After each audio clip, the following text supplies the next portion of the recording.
Happy Thursday, everybody. Welcome to another episode of China Update, where I provide you with the most up-to-date political, economic, and geostrategic analysis on the world's #2 economy.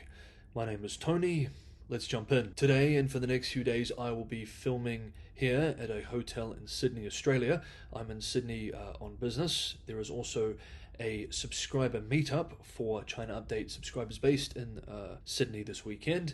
We actually still have some spaces available on Saturday, so if you're in Sydney and you'd like to attend, send me an email at the address in the description below, and it would be wonderful to see you there. With that said, let's jump into today's episode, which will be focused on US-China competition. The artificial intelligence AI landscape is embroiled in a high-stakes dispute between OpenAI and Chinese startup DeepSeek as concerns mount over the potential misuse of proprietary AI models. OpenAI, the San Francisco-based company behind ChatGPT, has accused DeepSeek of illegally distilling its AI technologies to develop computing systems, sparking concerns over intellectual property protection and the future of AI development.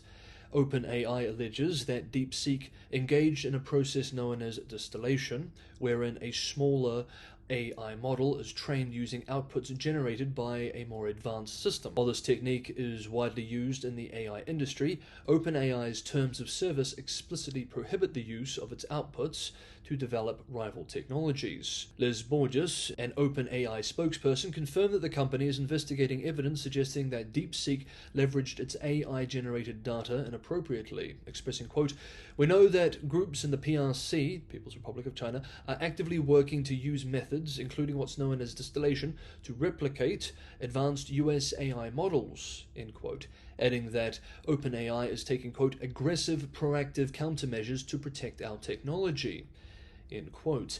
DeepSeek has not yet responded to these allegations, but the controversy has already had significant ripple effects across the technology industry and financial markets. As we discussed earlier this week, DeepSeek has made waves in the AI community with the release of its R1 reasoning model, which has achieved results comparable to those leading US AI systems. What makes this development particularly striking is that DeepSeek reportedly accomplished this feat with far fewer resources than its American counterparts.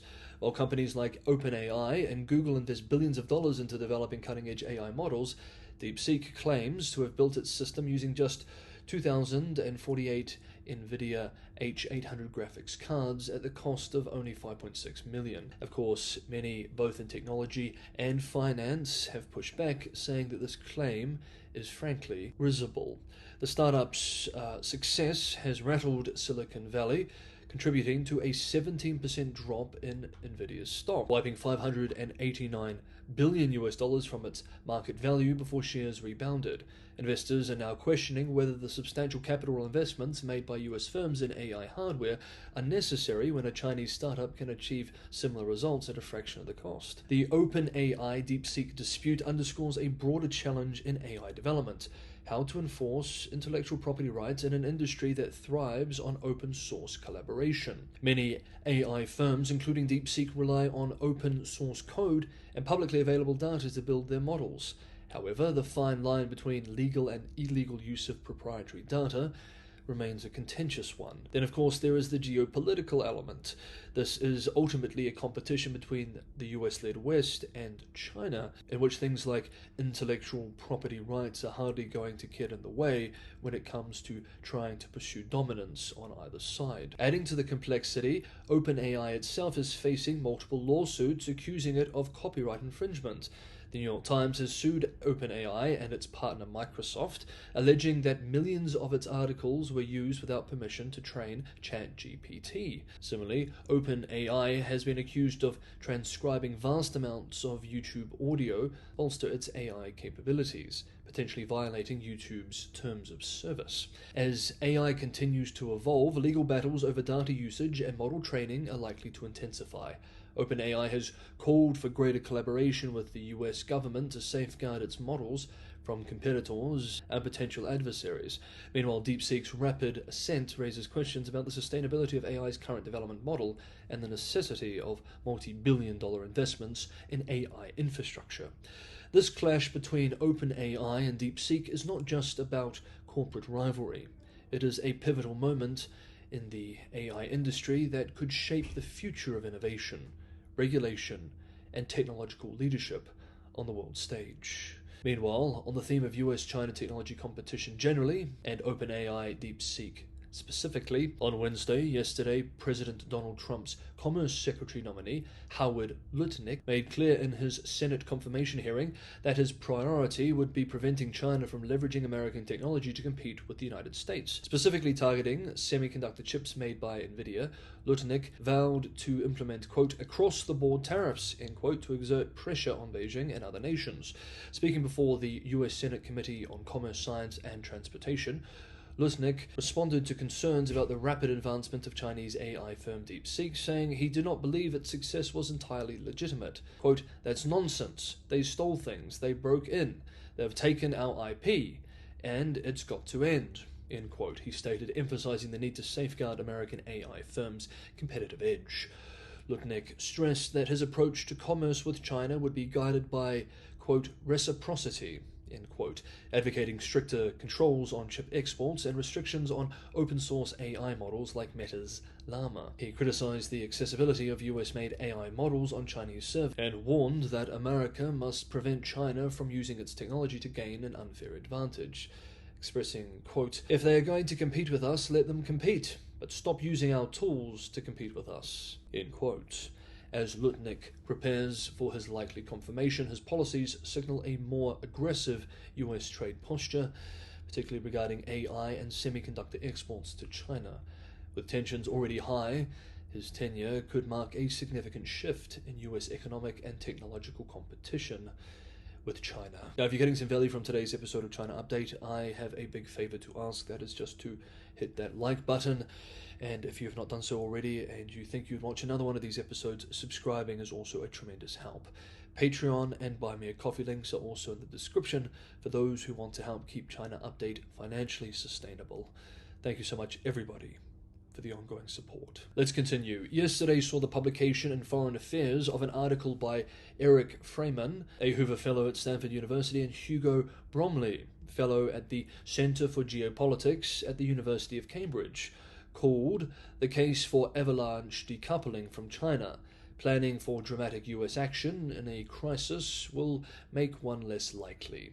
In the article, the authors argue that as tensions escalate in the Taiwan Strait and the South China Sea, US deterrence against Chinese aggression faces a credibility problem. While the US has economic and strategic tools, including sanctions, China's deep integration into the global economy makes an abrupt economic decoupling unrealistic. A sudden break would destabilize financial markets, disrupt supply chains, and undermine US leadership, leading China to doubt America's willingness to act decisively, they argue. To end today's video, we will examine some of the salient points within the piece, which provides much food for thought. Punishing Beijing, they say, for aggression must be balanced with safeguarding US interests, including macroeconomic stability, dollar hegemony, and a functional international trade system. Even in extreme scenarios, such as an attack on US bases in East Asia, a full immediate decoupling would be impractical. Instead, Washington should promote an affirmative vision for economic order, protecting allied economic security in peacetime while preparing for a crisis-driven shift. The authors call the proposed strategy